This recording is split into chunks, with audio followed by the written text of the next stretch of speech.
Tozen, je l'aime pas. C'est la seule chose que j'ai à dire sur ce personnage. Maintenant, je vais passer à la suite.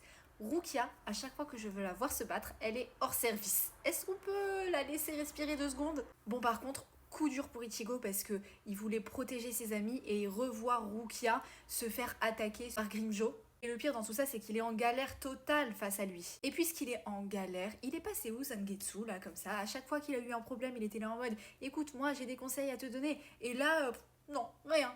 Il le laisse galérer, il le laisse échouer. Et les autres, là, qui ont fini leur combat, Renji, Tsugaya, Ikaku et tout, pourquoi ils se déplacent pas jusqu'à Ichigo pour l'aider? En sachant que y en a quelques-uns qui savent qu'Ichigo est l'ennemi le plus fort. Et Urahara, il est où lui aussi quand Renji se fait attaquer, quand Ururu attaque le Harangar et qu'ensuite elle se fait dégommer? Il est où? Il arrive que à la fin pour dire oh là là, est-ce que tu vas bien?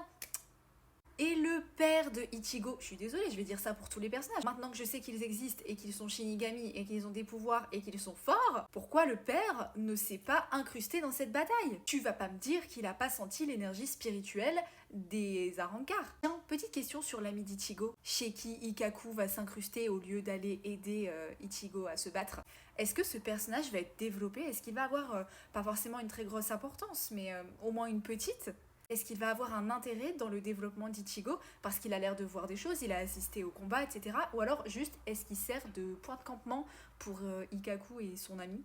Est-ce que c'est juste un prétexte pour garder les Shinigami séparés, les faire dormir tous dans un endroit différent pour éviter qu'ils se battent tous ensemble? Et donc, est-ce qu'une fois que les Shinigami seront partis, en fait, ce mec-là, plus jamais il n'aura d'importance? Ou à défaut d'avoir de l'importance, au moins de l'intérêt?